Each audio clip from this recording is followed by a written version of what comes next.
Somehow this fender flare is not the correct one for a JL Wrangler Rubicon. Look at the gap.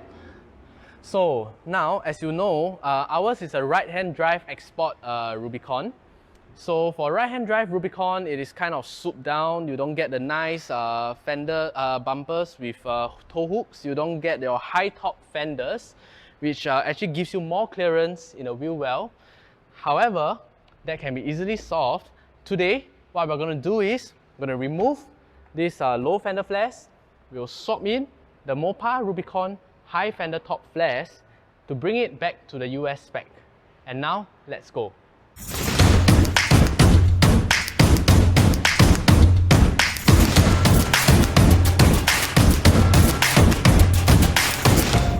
As you have seen the previous part of the video where I've installed Morimoto XB LED turn signals onto a pair of Mopar high top fender flares Rubicon takeoffs that I've got for quite cheap online, what we're going to do today is we are finally going to take off Emily's Rubicon fender flares that is not the highline fenders, and be installing this set of high top Mopar fender flares to the Rubicon, and to make it into you know, actual Rubicon that you see in the States, in the US. So without further ado, let us start by going to the car to start removing the fender flares. Now, to remove the JL Wrangler fenders, it's actually relatively easy. You don't really need a lot of complicated tools.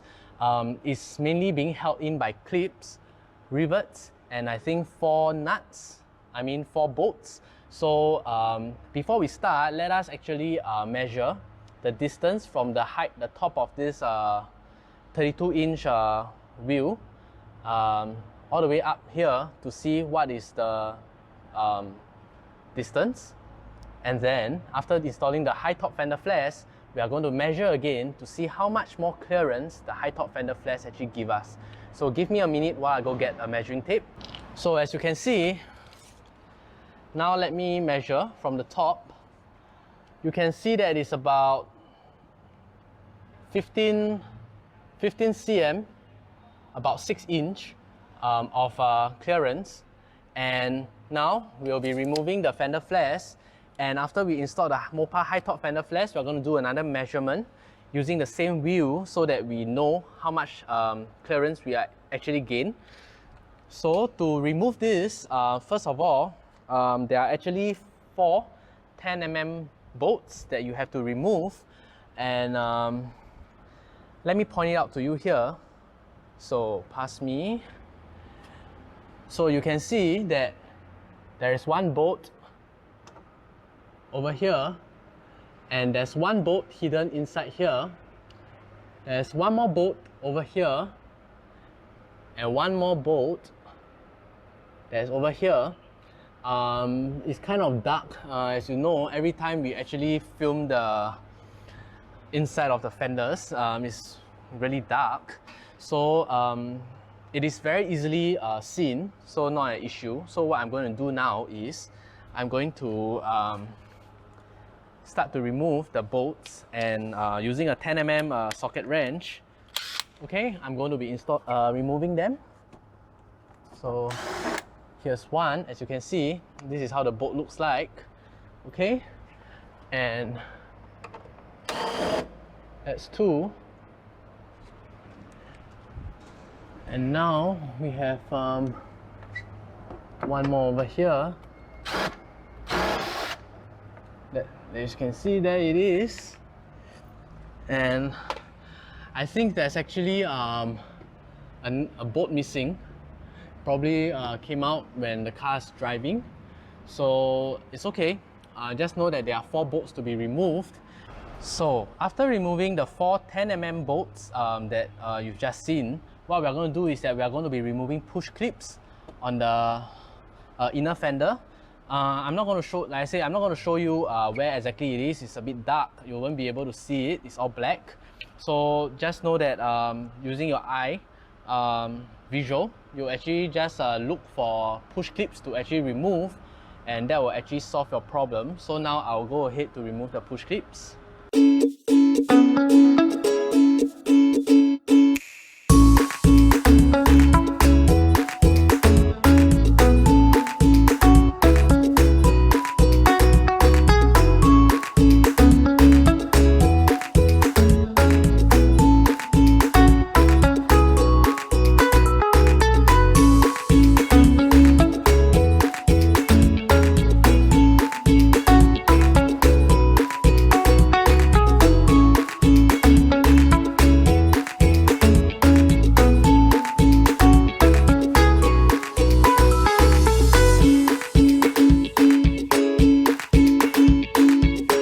now after removing all these clips, some of which I've broken, it is actually okay to break them because if I'm not wrong, if you were to get the Mopar High Top Fender flares that's brand new, they actually do come with all these replacement push clips, push pins. So it's okay to just remove them in any way you like, as long as it comes out.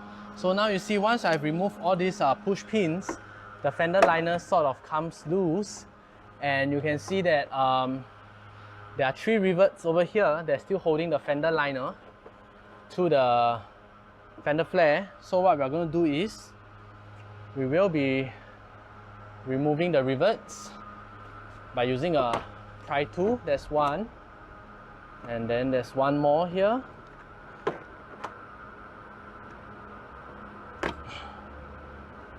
Okay, it's not, it's a bit tight because it's okay, that's 2, and finally we have one more over here that, let me use and change a tool.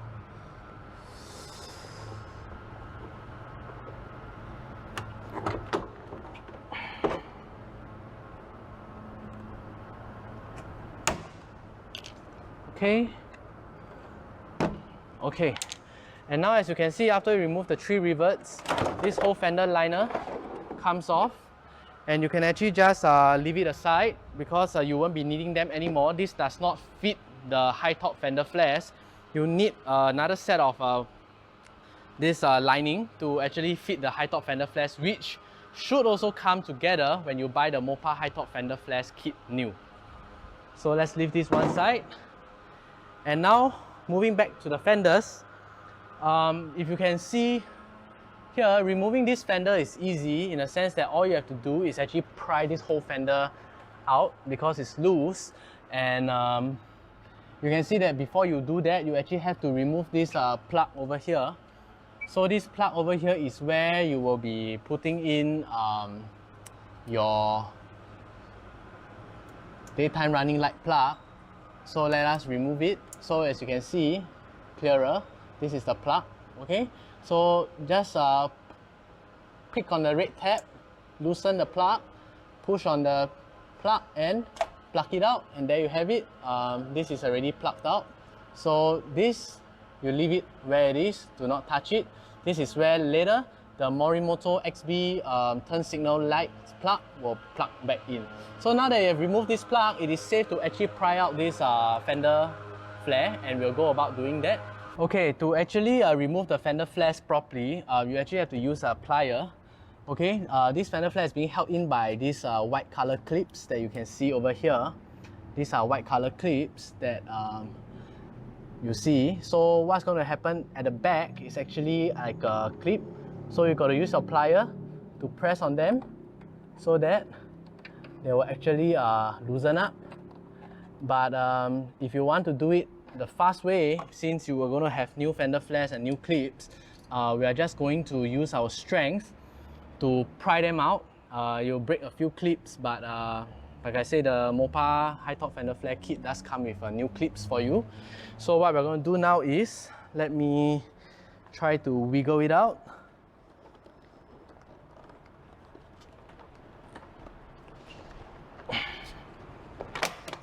Okay.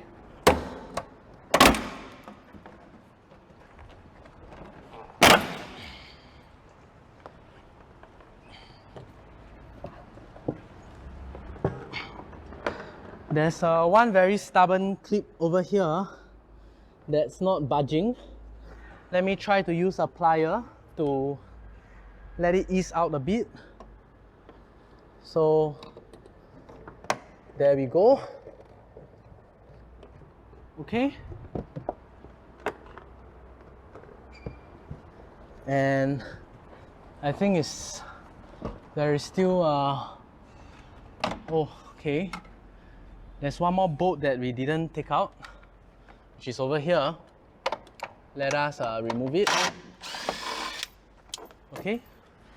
So after removing that bolt, you can see that the whole fender flares actually came out, and some clips are still intact, some clips are broken. but you have new clips, so that is not a worry at all for you guys. So now that we have gotten one side out, let's actually put on the high top fender flares for the left side. Before that, let me pry out all these existing clips, and then we'll go ahead to fit the high top fender flares onto Emily's Rubicon. So let us leave this one side. Okay, and for these white color clips, we are going to use a plier to pry the back to actually remove them. There you go. So there is actually a better way to remove the fender flares, a more gentle way, but it's certainly more time wasting because you do have to reach in and one by one actually release the clips on the fenders, and it's not going to be easy. So one of the most common ways to remove the fender flares is by brute force. Just pull and it will come out, but for this purpose, to speed up the time, we are going to actually have to use the brute force method. Okay, and there you go. Now you actually have your whole left hand side fender flares removed, and we're going to go ahead to install back on the high top fender flares, which is over here. Let me grab them. There it goes. As you can see, for these high top fender flares, it already comes with the clips. Okay, so there's actually that you don't have to be afraid of actually damaging any of the clips when you remove the fender flares. So let us fit it back. Just line up the holes. Okay, as you can see, this is the plug for the Morimoto XP LED lights. So this is where we are going to plug it back into the plug over here. So we shall not do that first. Let us actually line up the fender and push it in so that we can okay, line up everything. Just get a few clips in, just get it started.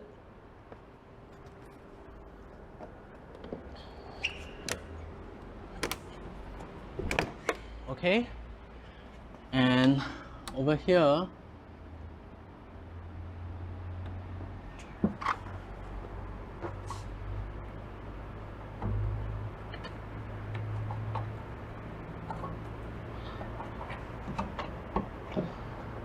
line up all the clips on the holes and clip them in. Okay, you'll hear a clipping sound, and there you have it. Let me just double check on all the clips if they are all fully seated. Okay, yep. Okay, so everything seems good here. So now, if you can see this plug over here, we are going to be connecting it back into the socket over here. So you got to remove the locking clip, push it in. Okay, I think it's the other way, sorry. Push it back in. Okay, and then you lock the tab to lock it into place. So now you've got it all connected.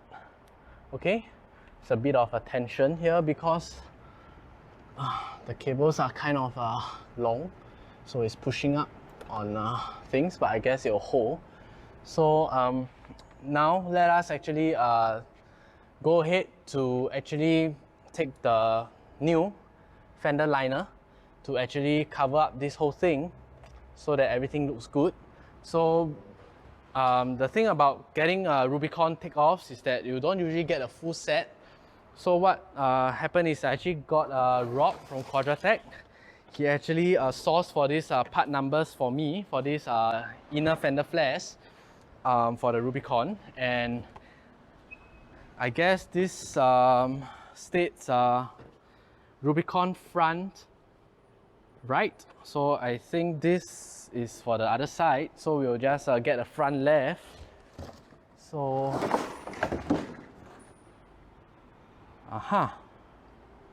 This is the one, and we'll go ahead to actually fit them in.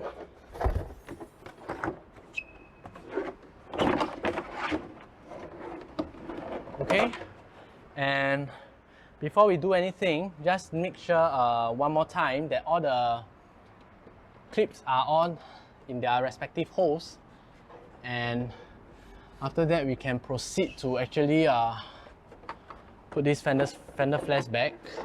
So now that we have lined up the inner lining fenders inside, before we actually cover it back up, there's actually a bolt here that I will recommend tightening first, because later you're going to have to reach inside this hole over here to fit it into the nut over here. So my recommendation is before you actually even fit the inner liner in, you can just get it into place, so you won't have much trouble later. Let me get my driver in.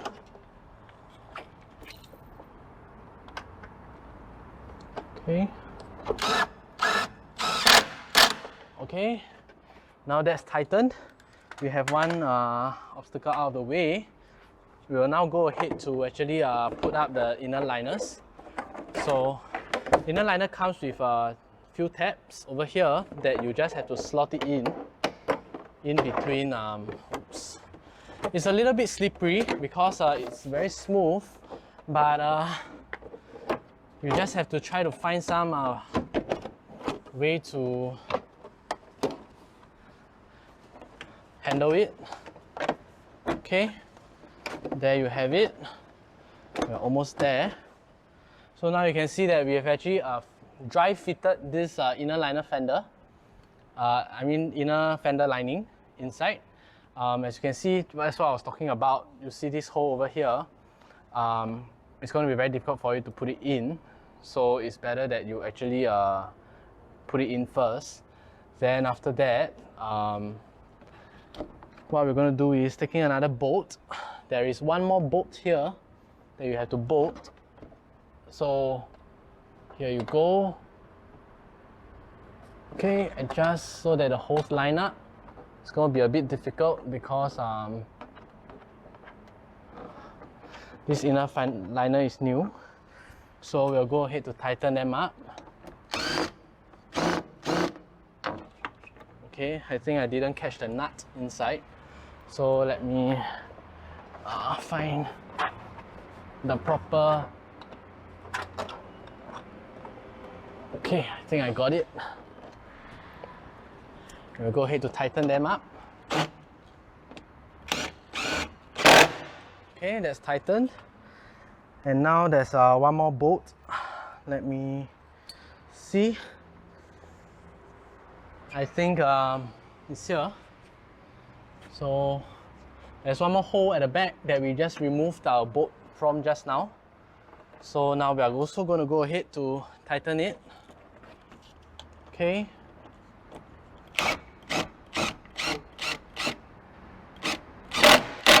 Okay, that's also tightened. And now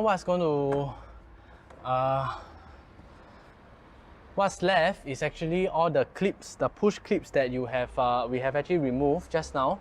So we're going to be pushing back all the push clips. Then after that, the rivets, and after that we are complete for this side of the fender flares. And then after that, for the other side, I'll be showing you just a quick time lapse of it, because it is exactly the same as the left hand side. So let me go and get my bag of push clips to actually secure the inner fenders, and then we are done with this side. Hold on. As you can see, I have a bag of push clips, so I'm going to go ahead to use them. And here's one, okay, and one more here. It's two.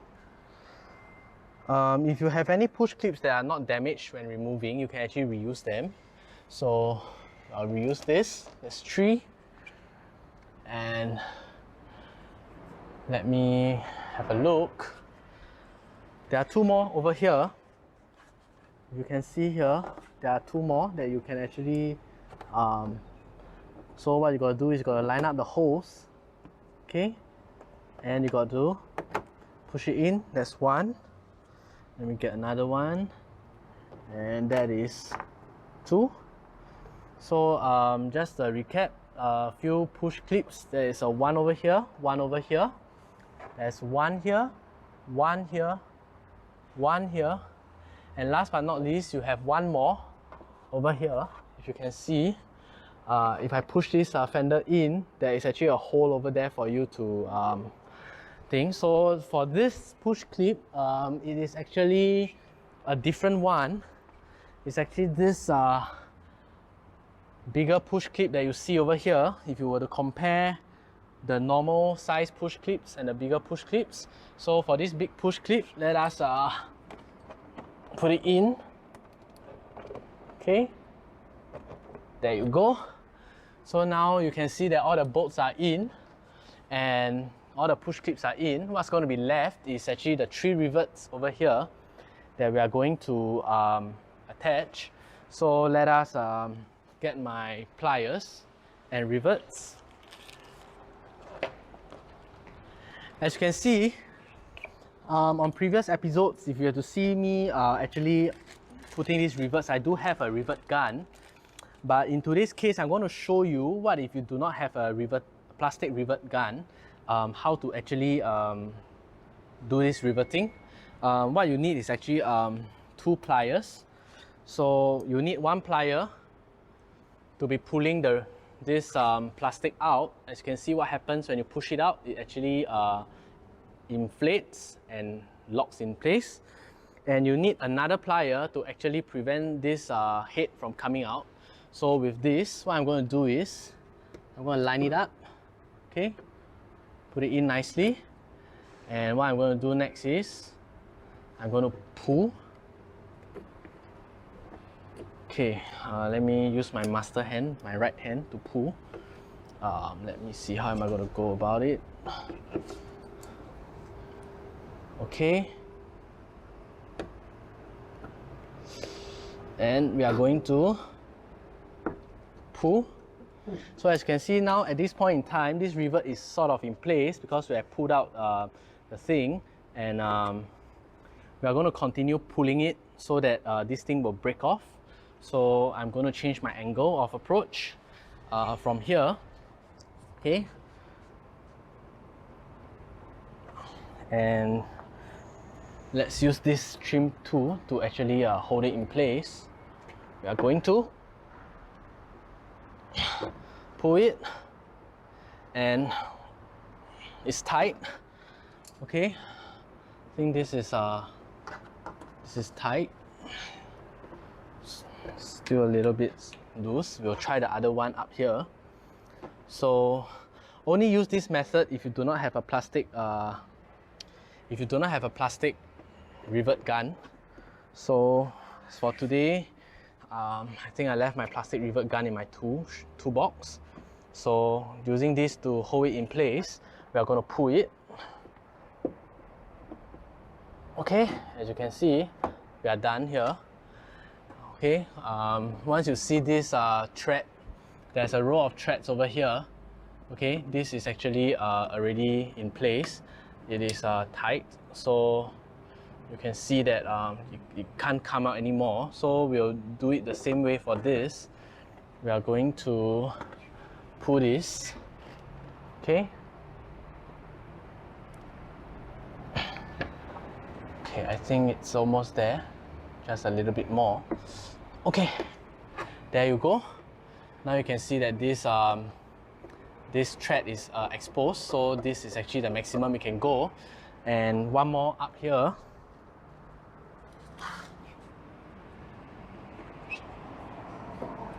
We will actually oops, this is going in. We will have to use this as a block. Okay, grab it tightly, pull it out. Okay, there you have it. So now you have finished pulling these 3 plastic rivets without using a plastic rivet tool. So do not worry that you don't have the required tools, because there are always ways about going to actually solve these problems. So now, as you can see over here, this fender flare is more or less done. We'll have to cut off this with a cutter to bring it flat, and you can see from the front, okay, that the difference between the high top fenders and the stock export Rubicon fenders is actually quite significant. Okay, you can see that there's actually an end cap over here that is flush with the fender, and if you were to look this side, now you see the gap that's over here. So this is how much the high top fender has actually risen, and you can see that the gap along here is no longer existent. And now we shall use a measuring tape. We will measure the top of this wheel to the top of this fender, and we'll see how much clearance we have gained. So just now it was 15 cm. So now if you were to open it up, you can see that it is now about 22 cm. That's actually a total of 7 cm difference. Before that it was about 6 inch, and now it is about 8.5 inch. So you have gained a total of almost 2.5 inches. And this actually allows you to fit 35-inch tires in without needing any lift at all. And that's the beauty of the Mopar High Top Fender flares. So now that we have completed one side, we'll go ahead to do the other side, but we'll fast forward everything because you guys have already listened to me drone on about how to remove this and how to install this. So we'll do a time lapse for the other side, and let me grab my tools and we'll go. So now you guys can see that this is the high top fender flares with the Morimoto XP LED sequential turn signal lights. So you can see that this is how the signal light is going to be from now on. And you can see that this is the stock fender flares with the stock LED light, signal lights from the factory. It's kind of simple, it's not special in any way. So if you compare the two sides now, if you can see, this is actually a very big difference. This sequential turning lights and the non-sequential stock turning lights. So right now, we'll go ahead to change this low fender flare to the high top fender flare, also installed with the Morimoto XP LED turn signals. And after that, I'm done. I'm going to show you guys the overall effect, and let us do a time lapse on this side, make it quick and easy.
Okay, I guess we are done with this high top fender flares for the right side, and as you can see now we are done.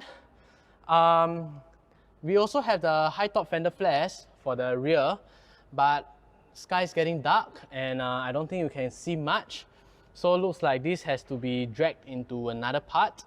So we will actually complete the rear another day, And after that, we'll show you an overall look of the Highline fenders and how much clearance at the back it has improved. And of course, you can see that these ugly caps over here, and over here, I'm going to be removing them. But we actually have the Mopar steel metal bumper coming our way. So I might just leave them on. And when the new Mopar steel bumper comes in, I'll just swap the whole bumper out. But as you can see now, there's no longer any more gaps over here. And the clearance, the tire clearance now, this 32 inches BFG Mud Terrain MT2 looks relatively small as compared to before. So I guess for this, let us end this episode over here, and we'll actually continue on next part into the rear fenders. And I hope you guys had a good time watching me tell you how to actually remove a fender flare, and also how to actually install up Mopar High Top Fenders. With that being said, thank you very much for your support, and see you next time.